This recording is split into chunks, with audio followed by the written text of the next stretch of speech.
अब भारत का कुल फॉरेक्स रिजर्व बढ़कर 701.360 बिलियन डॉलर हो गया है। ये एक बड़ा अंक का इजाफा हो रहा है और ये रेगुलर बेसिस पे, ये कोई ऐसा नहीं है कि यार एक दफा हो गया फिर नीचे आ गए, फिर हो गया फिर नीचे, नहीं। ये बड़ा उछलते रहे हैं अभी के इंडिया से हमने जंग जीत ली, इंडिया से मुकाबला, इंडिया के पास 700 अरब से ज्यादा फॉरेन रिजर्व्स हैं इसके। बिल्कुल। तो उससे मुकाबला करने की ये आपको जर्नैल, ये बेगैरत के बच्चे आपको उस वक्त से धोखा दे रहे हैं, इनके धोखे में मत आए। कॉम्बिनेशन ऑफ फैक्टर्स है। यूएस और इंडिया की अगर ट्रेड डील होती है तो वो सेंटीमेंट इंप्रूव करता है, मार्केट सेंटीमेंट्स पे चलता है। उनको एक तरह से नैरेटिव जो फील गुड फैक्टर है वो मिसिंग हो रहा है इंडियन मार्केट में। संकट के वक्त सुरक्षा कवच, सरल शब्दों में कहें तो फॉरेक्स रिजर्व देश की आर्थिक ढाल होता है। It's a very good sign और वेरी पॉजिटिव साइन। उनकी इकोनॉमी या उनके जो एक्सपोर्ट्स हैं वो हर तरह की वो कुछ। जय हिंद। आप सभी को गणतंत्र दिवस की हार्दिक शुभकामनाएं। साथियों, खबर आ रही है कि भारत का फॉरेक्स रिजर्व जो है वो बढ़ करके 700 बिलियन के पार हो चुका है। ये भारत के लोगों के लिए काफी खुशखबरी की बात है और भारत की इकोनॉमी जीडीपी जो है वो काफी आगे ज्यादा बढ़ती हुई नजर आ रही है। आरबीआई यानी कि रिजर्व बैंक ऑफ इंडिया ने ये खबर दी है। उनके रिपोर्ट्स के अनुसार 700 बिलियन पार कर चुका है भारत का फॉरेक्स रिजर्व। इससे ये चीज तो साबित हो गई है कि भारत के आगे जो है वो कोई नहीं टिक सकता। यानी कि अब अमेरिका और पाकिस्तान के हवाइयां उड़ चुकी हैं, उनको रातों की नींदें जो हैं वो पूरी तरीके से उड़ चुकी हैं ये खबरें सुन करके। और आज के दिन ये खबर आना ये तो बहुत ही शुभ हो चुका है एक तरह से भारतीय अवाम के लिए, भारत के लिए। और काफी ज्यादा लोग जो है इस चीज को और इस खबर को सुन करके काफी ज्यादा खुश भी हुए होंगे। अब अगर आपको इस चीज की काफी ज्यादा खुशी है तो कमेंट बॉक्स में जरूर मेंशन करके बताइएगा। भारत का विदेशी मुद्रा भंडार 14.17 बिलियन डॉलर बढ़ गया। इससे ठीक एक हफ्ते पहले इसमें सिर्फ 392 मिलियन की मामूली बढ़त हुई थी।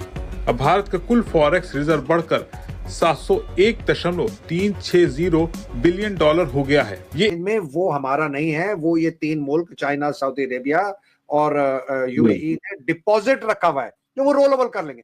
अगर ये 13 बिलियन निकाल देना, आपके पास ये 20 अरब डॉलर देने के अगले साल के कोई पैसे। और मैं कॉन्टेक्स्ट के लिए अदर भाई बता दूं, ये बड़ा उछलते रहे हैं अभी के इंडिया से हमने जंग जीत ली, इंडिया से मुकाबला, इंडिया के पास 700 अरब से ज्यादा फॉरेन रिजर्व्स हैं इसके।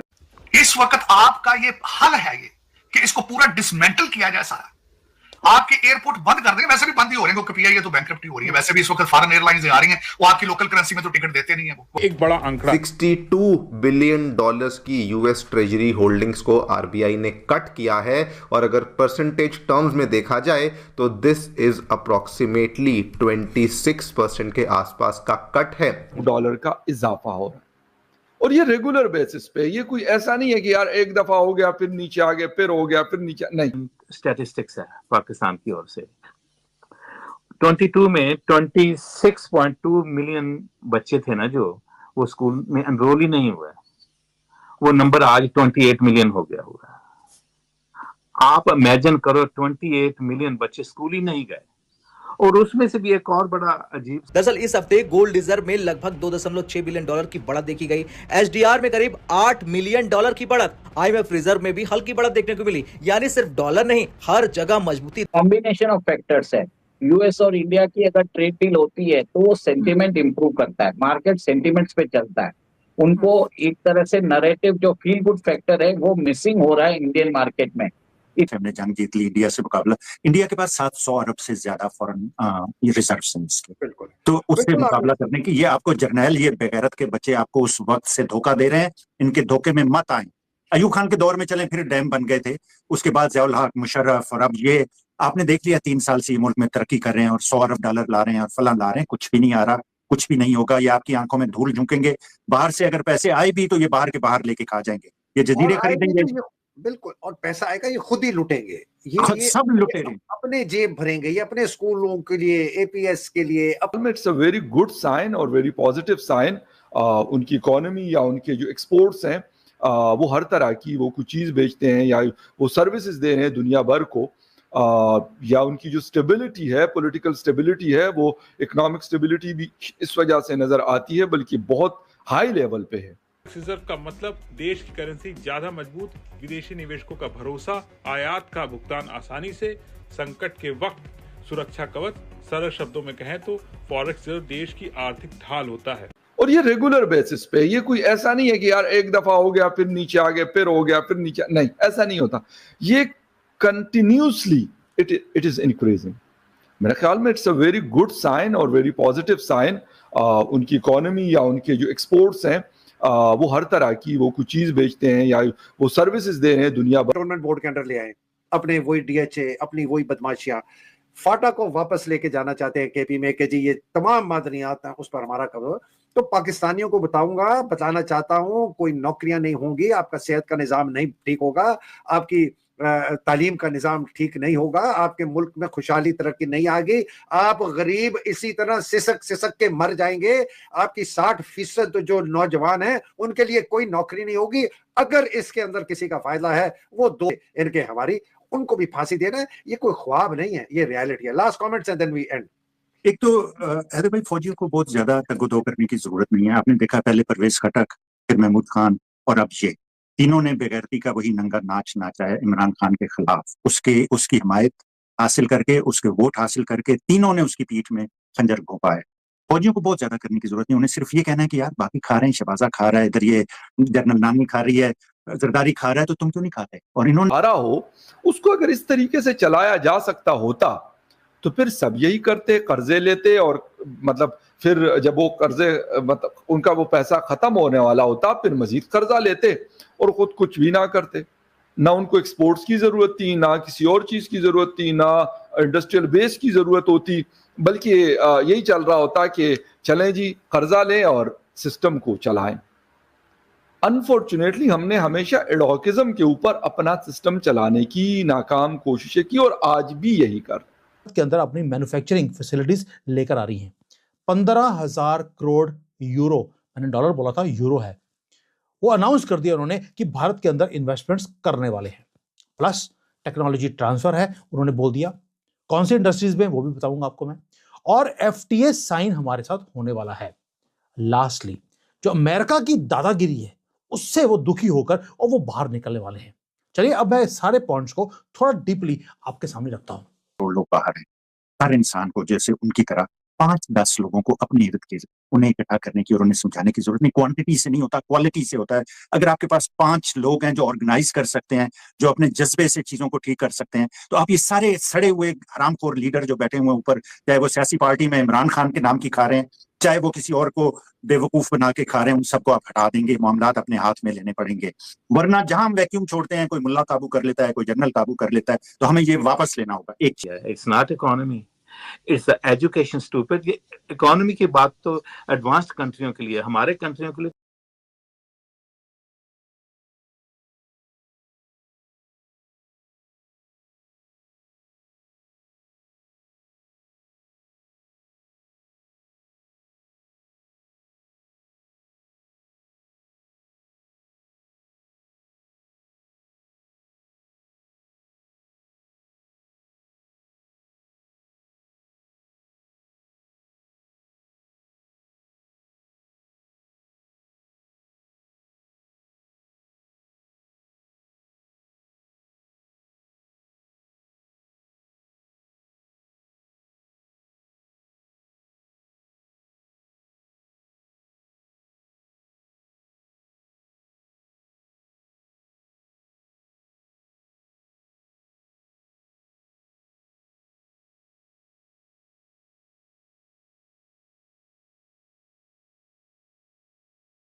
जैसा कि आपने देखा कि किस तरह से खबर आ रही है कि भारत का फॉरेक्स रिजर्व जो है वो 700 बिलियन से ज्यादा बढ़ के आगे निकलता हुआ जा रहा है।